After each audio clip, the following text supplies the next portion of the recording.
하나님 말씀 보겠습니다. 하나님 말씀은 로마서입니다. 로마서 6장 1절부터 11절 말씀까지 보도록 하겠습니다.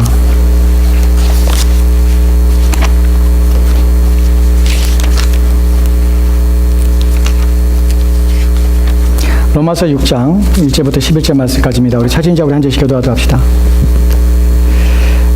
제가 먼저 1절 말씀 봉독합니다.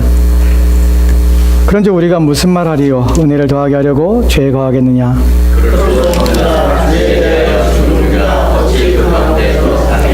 무릇 그리스도 예수와 합하여 세례를 받은 우리는 그의 죽으심과 합하여 세례를 받은 줄을 알지 못하느냐? 그러므로 우리가 그의 죽으심과 합하여 세례를 받음으로 그와 함께 장사되었나니 이는 아버지의 영광으로 말미암아 그 스스로를 죽은 자 가운데서 살리심과 같이 우리로 또한 세상 생명 가운데 살게 하려 하시니라. 만일 우리가 그의 죽으심과 같은 모양으로 연합한 자가 되었으면 또한 그의 부활과 같은 모양으로 연합한 자도 되리라. 우리가 알거니와 우리의 옛사람이 예수와 함께 십자가에 못 박힌 것은 죄의 몸이 죽어 다시는 우리가 죄에게 종속을 하지 아니하리니 이는 죽은 자가 죄에서 벗어나 의롭다 하심을 얻었습니다. 만일 우리가 그리스도와 함께 죽었으면 또한 그와 함께 살 것을 믿으니 이는 그리스도께서 죽은 자 가운데서 살아나셨음에 다시 죽지 아니하시고 사망에 다시 그를 주장하지 못할 줄을 알미로다. 그가 죽으심은 죄에 대하여 한 번에 죽으시며 그가 살아가심은 하나님께 대하여 살아가시니 11절 말씀 같이 읽을까요? 이와 같이 너희도 너희 자신을 죄에 대하여 죽은 자로 그리스도 예수 안에서 하나님께 대하여는 살아있는 자로 여길지어다. 아멘. 아멘. 어떤 분들에게는 본문 자체를 읽는 것만으로도 무슨 말씀인지 이해가 되실지 모르지만 많은 사람들의 경우는 사실 로마서 6장의 내용들을 다 이해한다는 것은 쉽지 않은 부분입니다. 오늘 우리가 살펴볼 로마서 6장의 1절부터 11절 말씀까지 전체를 우리가 다 읽었습니다. 이 부분을 다 살펴볼 수는 없습니다. 왜냐하면 너무나 내용이 길고 안에 있는 담겨진 의미가 너무나 많기 때문에 그래요. 오늘은 우리가 그래서 한 절을 살펴볼 겁니다. 한 절만. 한 절을 보는데 5절 말씀을 살펴볼 것이에요. 그러니까 오늘 살펴볼 내용은 이 중에서 전체 중에서 제2의 중심에 이르고 전체를 설명하고 해결하는 데 있어서 아주 중요한 구절 중에 하나입니다. 5절 말씀 보도록 합시다. 5절 말씀 보면 이렇게 기록되어 있습니다. 만일 우리가 그의 죽으심과 같은 모양으로 연합한 자가 되었으면 또한 그의 부활과 같은 모양으로 연합한 자도 되리라. 아멘. 아멘. 여러분 여기서 보면은 죽음이란 단어와 또한 부활이란 단어가 나옵니다. 이게 두 개가 상반되지요. 하나는 죽음이 있고요. 하나는 생명이 있습니다. 살아남이 있습니다. 근데 여기서 죽음과 생명에 대해서 얘기하면서 본문에서 우리가라는 표현을 씁니다. 누가 그렇게 되냐면 우리가 죽었고 우리가 살았다고 표현합니다. 근데 실제로는 우리가 죽은 것이 아니죠. 주께서 본문에 보면은 그의 죽으심과 같이 죽으신 분은 따로 있습니다. 누구냐면 예수님께서 죽으신 것이에요. 그분이 살아나신 것이에요. 부활하신 것입니다. 그런데 우리가 죽은 것처럼 우리가 살아난 것처럼 돼야 된다고 지금 말씀하고 있는 것이에요. 이 부분에 대해서 그러면 죽는다는 의미가 무엇이고 살아난다는 것이 무엇이냐, 우리가 연합되었다는 것이 무슨 의미냐 하는 부분에서 우리가 주목해서 살펴보려고 합니다. 여기까지 이해가 되시죠? 우리가 지금 뭘 살펴보려는지 어렵습니다. 잘 따라오셔야 합니다. 길을 잃지 않고 잘 따라오시기 바랍니다. 이 부분을 이해하려면 이 부분을 설명하고 있는 것들을 우리가 시작해야 됩니다. 그 부분이 어디냐면 1절 말씀이에요. 1절 볼까요? 로마서 6장 1절 말씀입니다. 같이 읽겠습니다. 시작. 그런즉 우리가 무슨 말을 하리요? 은혜를 더하게 하려고 죄에 거하겠느냐? 아멘. 아멘. 본문을 쉽게 설명하면 이런 것입니다. 그렇다면 우리가 이렇게 말할 수 있지 않느냐? 어떻게 말하냐면 은혜가 더하려고, 은혜를 더 풍성하게 하려고 우리가 죄를 짓는 것이 가능하지 않느냐? 그러면 죄를 짓자 라고 말할 수 있다는 것입니다. 우리 마음대로 죄를 짓자. 왜냐하면 죄를 짓는 것이 은혜를 더 풍성하게 한다 하지 않느냐? 라고 말하는 것입니다. 이 부분을 또 설명하려면 또 앞에 있는 부분을 설명해야 돼요. 그러면 또 복잡해지잖아요. 그 부분은 제가 간단하게 설명을 드리겠습니다. 앞에서 뭐라고 말했냐면 바울이 이렇게 말을 합니다. 불법이 더한 곳에 은혜가 더 크다. 불법이란 것은 죄가 깊은 곳에 은혜가 더 크다고 말합니다. 왜 그럴까요? 왜냐하면 어떤 사람이 죄를 졌습니다. 그러면 그 죄에 대해서 하나님께 향한 죄를 졌는데 그 죄에 대해서 용서받으려면 하나님께서 그 죄의 크기만큼 하나님께서 그 죄의 그 죄를 덮을 만큼의 용서가 그에게 주어져야 되는 것이에요. 즉 누군가 죄를 졌고 하나님께서 용서하신다면 하나님의 은혜의 그 풍성함이 죄를 졌기 때문에 죄가 가려지게 됩니다. 그 사람 용서받은 것이죠. 그때 나타나는 것이 뭐냐면 하나님의 용서의 크신 은혜라는 것이에요. 그러면 죄가 하나, 둘, 세 개라면 은혜 또한 하나, 둘, 세 개가 됩니다. 그러면 그렇다면 그런 논리라면 내가 죄를 더 많이 짓을수록 더 큰 죄를 짓을수록 하나님의 용서의 은혜가 더 커야 되니까 내가 오히려 죄를 짓는 것이 하나님의 용서의 은혜가 얼마나 풍성한지를 드러난 도구가 되지 않느냐. 그렇다면 내가 죄 짓는 것이 하나님이 은혜로운 분이라는 것을 더 나타내는 일이기 때문에 나는 죄를 져도 되겠네, 죄를 짓는 것이 더 좋겠네 라고 얘기하셨다는 것이. 여기까지 이해하셨습니까? 이해하지 못하신 것 같은데. 죄를 짓고 용서를 하는데 용서를 할 때 하나님이 그 용서하는 사랑이 더 크다는 것이 나타나게 되는 것이 보여지는 게 되는 것이에요.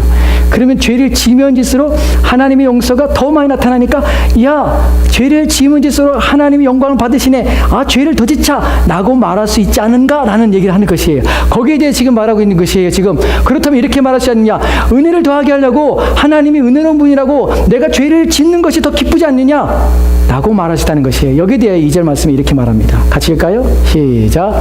그럴 수 없느니라 죄에 대하여 죽은 우리가 어찌 그 가운데도 살리요. 아멘. 여기서 분명히 바울이 말합니다. 그럴 수 없느니라. 이 말의 의미는요, 절대로 그럴 수 없습니다. 절대로 너희는 그런 자가 될 수 없습니다. 너희가 만약 그렇게 하면은 안 됩니다 라는 것을 강하게 강조하는 것이. 사실 제가 소리를 질러야 되는데 소리를 안 지겠습니다. 절대로 그럴 수 없습니다. 왜 그럴 수 없을까요? 왜냐하면 그 다음에 나온 내용 때문에 그렇습니다. 죄에 대하여 죽은 우리가, 죄에 대하여 죽은 우리가 합니다. 여러분은 우리입니까? 무슨 말인지 이해하세요? 여러분은 우리입니까? 죄에 대해 죽었냐는 말입니다. 죄에 대하여 죽은 우리가예요. 죄에 대하여 죽었다는 말을 기억하십시오. 죄에 대하여 죽었다는 말은 죄에 대하여 죽었다는 것은 죄가 있는데 그 죄라는 것이 죄의 힘이 있는데 그 힘이 나를 지배해서 나를 죄짓게 합니다. 그것이 우리 안에 남아있는 죄성이에요. 죄를 짓게 하는데 죄에 대해 죽었다는 말은 죄가 나를 간섭하고 나를 이끌고 나를 죄짓도록 하는 그 모든 것에서 나는 죽어있다는 것이에요. 여러분, 죽어있다는 말이 중요합니다. 뭐냐면 죽은 것은 움직임이 없는 것이에요. 죽어있는 것은 가만히 있는 것이에요. 움직임을, 동작을 멈춘 상태예요. 그 멈춤이 완전히 멈춘 상태가 바로 죽은 상태입니다. 죄가 우리를 건드리고 죄가 이끌고 죄가 자극을 하고 유혹을 하고 죄가 마음껏 우리를 괴롭히고 우리를 죄의 유혹 가운데 우리를 이끌어서 죄가 마음대로 하고 싶은데 거기에 대하여 죽었다는 것은 나는 아무런 반응을 할 수 없는 자예요. 그것이 바로 지금 본문에 말하는 것이에요. 그럴 수 없느니라. 왜 그러지 못하냐면 은혜를 더하려고 죄를 짓으느냐? 죄가 깊은 곳에 하나님의 은혜가 나타나는 건 사실이지만 우리는 은혜를 더하기 위해서 죄를 지을 수 없어. 왜 죄를 지을 수 없냐면 죄에 대하여 나는 죽어 있어. 우리는 죽어 있기 때문에 죄를 지을 수 있냐? 아니야. 절대로 그럴 수 없어 라고 말하는 것입니다. 이 부분에서 이런 의문이 들 수 있습니다. 그렇다면 참된 신자는 죄를 짓지 않는가? 이 부분은 다른 차원의 문제입니다. 이 부분은 나중에 뒤에 가서 설명을 드리겠습니다. 여기에 대해서 지금 죄에 대해 죽었다는 말을 지금 하면서 이것을 어디에 갖다 붙이냐면 그리스도의 죽음과의 관계 속에서 우리가 연합했던 말을 우리가 지금 거기에 갖다가 연결시키며 우리를 이해시키고 있다는 사실입니다. 5절 말씀 보도록 합시다. 다시 5절 말씀 보면요. 만일 우리가 그의 죽으심과 같은 모양으로 한 표현했습니다. 누가 죽었습니까? 내가 죽은 것은 아니에요. 누가 죽었죠? 그리스도께서 죽으신 것입니다. 그런데 그 그리스도의 죽으심은 그분의 죽으심이 아니라 누구의 죽음이 되냐면 우리가 그의 죽으심과 예수님의 죽으심과 같은 모양으로 연합한 자가 되었다는 것입니다. 여러분, 나는 어떤 자냐면 내가 예수를 믿는다면, 내가 예수님을 나의 주님입니다 라고 믿는다면, 여러분이 나는 신자입니다 라고 생각한다면 여러분이 무엇을 믿어야 되냐면, 무엇을 생각해야 되냐면 나는 그리스도께서 십자가에 달려 죽으실 때에 나 또한 같은 모양으로, 내 육체가 죽은 건 아니지만 나는 같은 모양으로 그분과 함께 난 죽은 자입니다. 여기서 연합이라는 단어가 나옵니다. 연합이라는 말은 뭐냐면 한 가지예요. 하나가 된다는 말이에요. 즉 하나가 된 것이 누구와요? 예수님과 나는 하나가 된 것이 어떻게 그것이 가능합니까? 나는 여기 있고 예수님이 2000년 전에 십자가에 죽었는데 내가 어떻게 연합합니까? 어떻게 한 몸이 됩니까? 하나가 되어서 한 몸이 이룰 수 있습니까? 그것이 가능하지 않지 않습니까? 불가능하죠. 어떻게 가능합니까? 우리 육체가 지금 여기에 살고 있는데 2000년에 예수님이 십자가에 죽으셨는데 그의 죽으실 때에 내가 그와 그 죽으심이 같은 모양으로 내가 그분과 연합하여서 나도 죽었다고 하는데 이거 도대체 어떻게 내게 적용이 되고 어떻게 내가 그것을 받아들이게 되냐는 것이 그것이 어떻게 내 것이 됩니까? 내가 어떻게 같이 죽은 것이 됩니까? 이 부분을 좀 설명합시다. 이 부분이 또다시 어려움이 있을 수 있습니다. 이 부분을 성경에서 이렇게 표현합니다. 성경에 보면은 이 부분을 보기 전에 성경에 나오는 그 다음이 나오는데요. 성경에 보기 전에 이 본문에서 우리가 하나 더 생각하고 들어갑시다. 본문에서 만일이라는 표현을 씁니다. 이 만일이라는 단어는 그럴 수 있다는 표현이 아니에요. 사실은 원문의 의미는 무엇이냐면 뭐뭐 때문이라는 단어예요. 이것을 해석하면 이렇게 해석이 됩니다. 다음 본문 볼까요? 네, 같이 읽겠습니다. 같이 읽겠습니다. 시작. 우리가 그의 죽으심과 같은 모양으로 연합한 자가 되었다는 것이 사실이기 때문에 우리가 그의 부활하심과 같은 모양으로 연합한 자가 되었다는 것 역시 사실임에 틀림이 없다. 이것이 사실은 5절 말씀의 핵심이에요. 5절 말씀을 풀어쓴 것이에요. 본문에 보면은 우리가 그의 죽으심과 같은 모양으로 연합한 자가 되었다는 것이 사실이기 때문에 만일이라는 단어가 바로 이런 의미입니다. 그렇기 때문에 우리가 그의 부활하심과 같은 모양으로 연합한 자가 되었다는 것 역시 사실임에 틀림이 없다. 확실한다는 것이에요. 확실한다고. 이해하십시오. 제가 새벽에도 설교하고 지금도 설교하니까 본문이 뭐 왔다 갔다 하고 헷갈립니다. 이해하십시오. 우리가 지금 이제 살펴볼 것이 뭐냐면 어떻게 그러면 나 연합한 자가 되냐는 것이 오늘 나는 이 자리에 살고 있는데 2000년에 예수님이 십자가에 달려 돌아간 것이 그의 죽으심이 어떻게 같은 모양으로 나도 죽음이 되냐는 것이 내가 어떻게 죽을 수 있냐는 것이 나는 살아있는데 그 부분에 대해서 이 연합이라는 단어를 설명해 주는 구절이 있습니다. 어디냐면 고린도전서 12장 13절 말씀입니다. 고린도전서 12장 13절 말씀을 같이 읽겠습니다. 시작. 우리가 유대인이나 헬라인이나 종이나 자유인이나 다 한 성령으로 세례를 받아 한 몸이 되었고 또 다 한 성령을 마시게 하셨느니라. 아멘. 아멘. 우리가 유대인이나 헬라인이나 종이나 자유잖아. 이 말의 의미가 무엇입니까? 각기 다르다는 것이에요.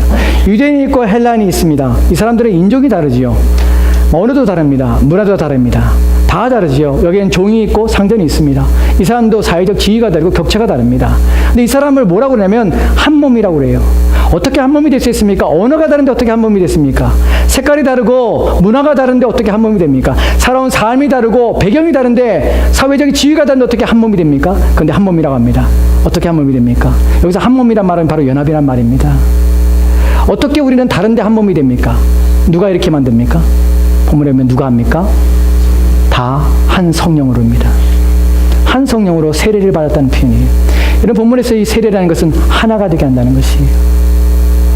이 말에서 우리는 무엇을 하게 되냐면 아까 우리가 살펴봤던 로마서 6장 5절 말씀에서 우리가 그의 죽으심과 같은 모양으로 연합하였다면 같은 모양으로 연합하였다면 같은 모양 우리가 하나가 되었다면 어떻게 예수님의 죽으심이 같은 모양으로 우리 또한 같이 죽은 것이 됩니까? 어떻게 가냐면 우리로서는 불가능합니다. 나의 생각으로는 불가능합니다. 여러분이 그렇게 믿고 싶다고 해서 생각한다고 믿어지는 것이 아니에요. 되어지는 것이 아니에요. 누가 하시냐면 성령께서 여러분 마음에 오셔서 여러분의 마음을 여러분을 누구에게 접목시키냐면 예수께로 이끌어 가시는 것이에요. 그래서 예수의 죽으심을 여러분의 것이 되게 하시는 것이에요. 이것이 본문에 말하는 연합이는 것입니다. 여러분 그리스도인은 참 이상한 생각합니다. 우리가 일반적인 사람들은 이해 못하는 생각을 하죠. 우리는 2000년 전에 예수님께 십자가에 죽으신 사건을 바라보며 그 죽음이 마치 나의 죽음처럼 여깁니다. 그럼 나는 죽었다고 얘기합니다. 난 죽었습니다라고 생각하는 것이 어떻게 그것이 가능하냐면 세상 사람들이 모르는 분이 우리 안에 들어오셨기 때문에 그렇습니다.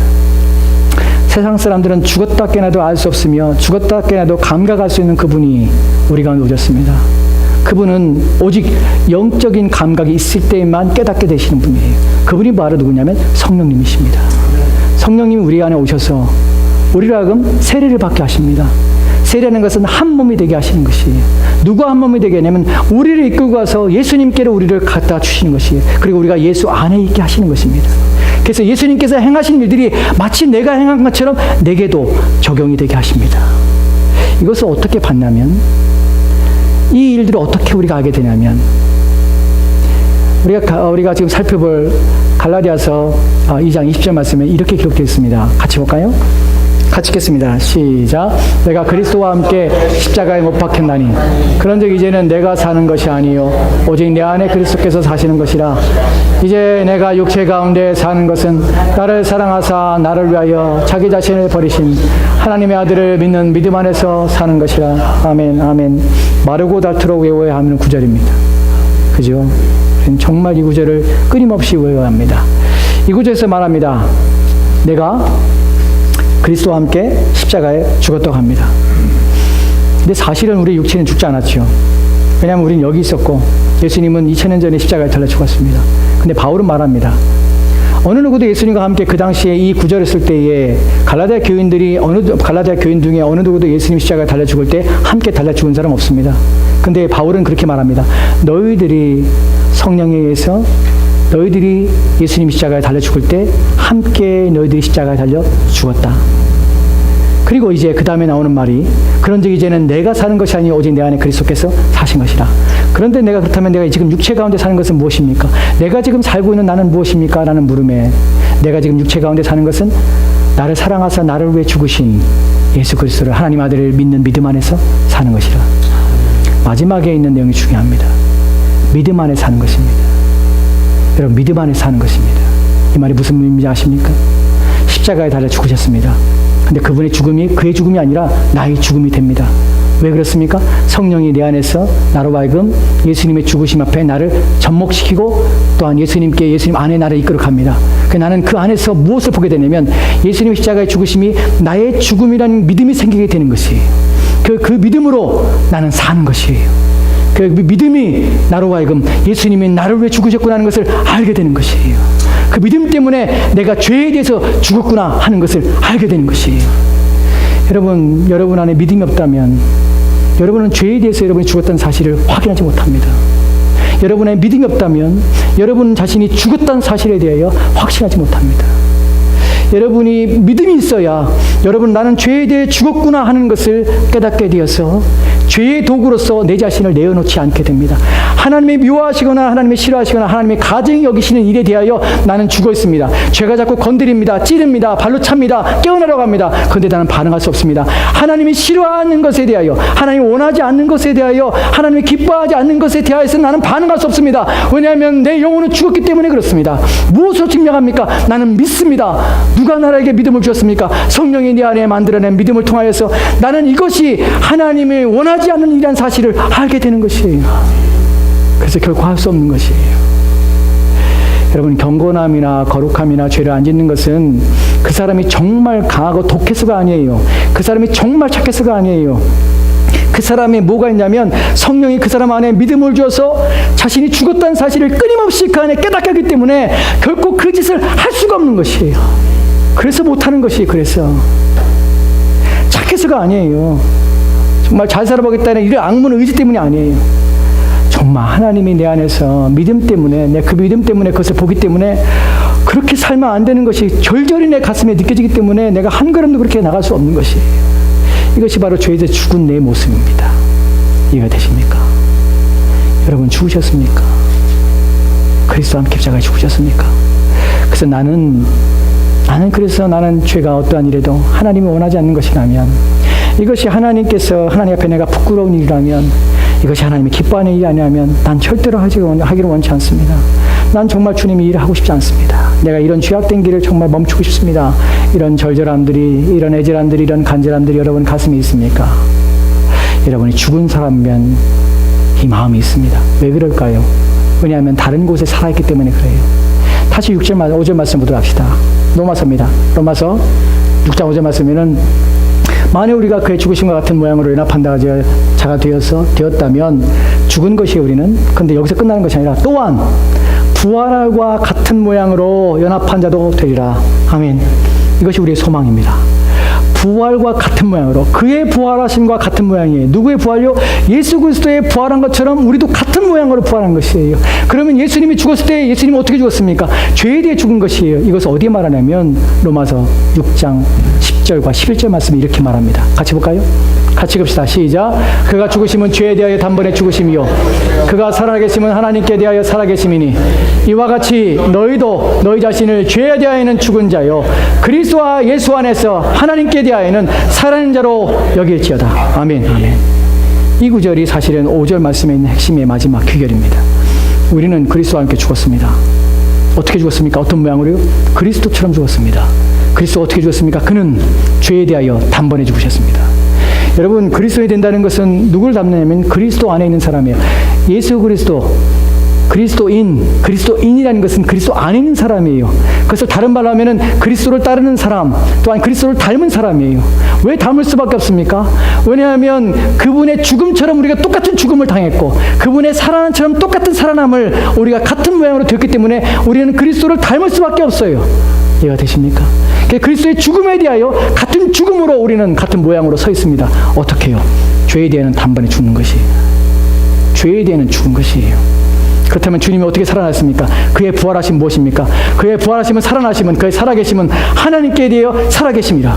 그렇다면 이와 같이 우리도 어떻게 합니까? 그리스도 예수와 함께 있는 우리, 그리스도와 예수와 함께 죽었고 그리스도와 예수와 함께 살았던 우리들은 어떤 자입니까? 동일하게 죄에 대하여는 우리는 죽은 자입니다. 왜냐하면 그리스도께서 그렇게 하셨기 때문에 그렇습니다. 그렇다면 이제 살아난 것은 무엇입니까? 그리스도 예수 안에서 하나님께 대하여는 살아있는 자로 여길지어다. 오직 우리는 누구에게만 살아있습니까? 오직 하나님께로만 살아있는 것이 이것이 신자입니다. 그리스도인은 죽은 자요 반드시 죽어야 합니다. 그렇지 않으면 그리스도인이 아닙니다. 여러분이 스스로를 그리스도인이라고 생각하신다면 그리고 성령이 여러분에게 여러분의 영혼을 이끌어서 그리스도 안으로 인도하셨다면 믿음으로 여러분이 그걸 보고 계신다면 여러분 늘 가슴에 그 마음을 품어야 합니다. 나는 죄에 대해 죽은 자라. 죄를 짓지 않는다는 말이 아닙니다. 신자도 죄를 짓습니다. 경건한 사람도 죄를 짓습니다. 소극적인 죄를 짓지요. 적극적인 죄가 소극적인 죄가 있습니다. 적극적이라 하면 하나님이 금하신 것에 대하여 아주 자율권을 가지고 자기 마음대로 살아가는 것이에요. 하나님 말씀을 전혀 지키려는 의지와 노력이 없습니다. 그래서 이것이 적극적으로 죄를 짓는 것이 소극적인 죄라는 것은 우리가 행하라는 것에 대하여는 우리가 행하지만 그러나 우리가 행동이 아니라 우리의 내면의 마음의 생각들 또한 우리의 마음에 품어야 할 것들 우리가 이웃을 사랑하라는 표현에서 또한 도둑질하지 말라는 것에서 우리가 도둑질하지 말라는 것이 이웃에 대한 사랑이지만 도둑질하지 않는 것 자체가 나는 그렇기 때문에 나는 하나님 앞에 의롭습니다 라고 말하는 것은 우리가 소극적인 죄를 짓는 것입니다. 적극적으로 그 본문의 의미는 무엇입니까? 도둑질하지 말라, 간음하지 말라는 것이 아니에요. 내 이웃을 내 몸같이 사랑하는 삶으로 모든 사람들이 내 이웃을 위하여 살아가는 삶이 되어야 된다라는 의미예요. 그렇다면 우리는 소극적으로 하나님 앞에 대함으로 이런 죄를 짓습니다. 어떠한 죄든 간에 우리는 신자가 된다는 것은 죄를 지을 수 없는 상태가 되는 것은 아니지만 분명한 것은 우리는 죄에 대해 죽었다는 사실입니다. 그러나 또한 다른 편에 생각할 때, 죄에 대해 생각할 때 여러분 잊지 말할 것이 있습니다. 무엇이냐면 여러분은 죄에 대해 죽었지만 죄는 결코 여러분에게 죽은 것이 아니란 사실입니다. 죄는 여러분에게 죽지 않습니다. 우리가 신앙생활하는데 가장 어려움이 뭐냐면 우리 안에서 그냥 우리가 일상생활하면서 그냥 착하게 사는 것은 어려운 것이 아니에요.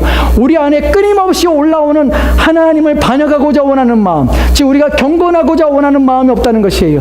기도하고자 원하는 마음이 식어지고 하나님 말씀을 배우며 익히며 하나님 말씀을 읽어야 되는 것들이 식어지고 또한 우리의 마음속에서 늘 아침에나 저녁에 누울 때까지 우리의 정신이 온전한 그 모든 순간에 하나님을 생각하며 그 모든 일에서 하나님의 영광을 바라보며 그 영광을 돌리지 못하는 모든 것들이 우리 앞에 하나님 앞에 있는 우리의 죄입니다.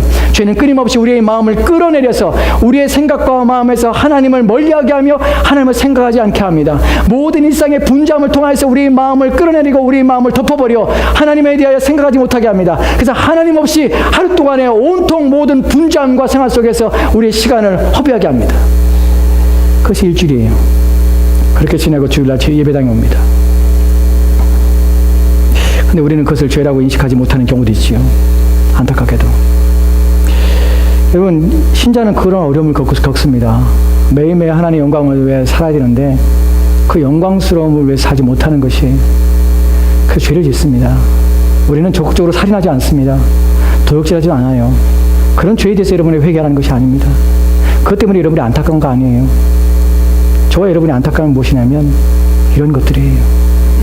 우리 마음에 하나님 모시고 살아야 되는데 늘 언제나 하나님이 우리 가운데 계셔야 되는데 그렇지 못하다는 것이 자기 욕심에 빠지고 탐욕에 빠지고 하나님을 위해 살기보다는 어떻게 하면 내가 먹고 사는 일에 어떻게 하면 내가 이 땅에서 편안하게 사는 일에 목매어 사는 우리의 삶들이 그것이 하나님을 인정하지 않는 것처럼 보여서 가슴이 아픈 것입니다.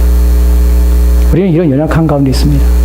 근데 그때에 우리가 생각하며 기회할 것이 뭐냐면 죄가 우리의 마음을 사로잡고 우리의 마음을 영혼을 이끌어서 자꾸 우리로 하여금 하나님과 멀어지게 하는 그 상황에 우리를 이끌어갈 때마다 여러분이 죽었다는 사실을 확인하셔야 돼요. 더 이상 나를 하나님과 멀게 하는 일에 대해서 내 마음이 내 삶이 이끌어가지 못하도록 여러분 막으셔야 합니다. 여러분이 하나님과 점점점 멀어진 일상의 삶들을 살아갈 때에 여러분 것을 멈추도록 애를 쓰셔야 합니다. 왜냐하면 죽었기 때문에 그래요. 그때마다 여러분은 고백하며 하나님 앞에 매달려야 합니다. 주님, 나는 죄에 대해 죽었습니다. 이 일이 일어난 일은 여러분이 죄에 대해 죽었지만 죄는 여러분에 대해 죽지 않았기 때문에 그래요. 끊임없이 여러분을 끌어내리고 여러분의 마음을 이끌고 여러분의 마음을 흩으며 여러 가지 생각들을 말미암아 하나님 앞에 마땅히 해야 될 의무와 책임들을 하지 못하도록 우리를 이끌어 갑니다. 이것이 우리의 고민이고 이것이 우리의 힘듦입니다. 그러나 기억하십시오. 우리는 선언해야 합니다. 우리는 죄에 대해 죽었다고 선언해야 합니다. 그리고 믿음으로 여러분이 죄에서 죽었음을 더 확신하도록 은혜를 구해야 합니다. 하나님, 우리의 믿음을 더 강하게 하시고 믿음을 굳게 하시옵소서라는 기도를 드려야 될 이유가 무엇입니까? 잘 먹고 잘 살기 위해서가 아닙니다. 여러분이 어려움을 겪을 때 그 어려움을 아주 편안하게 지나기 위해서가 아닙니다.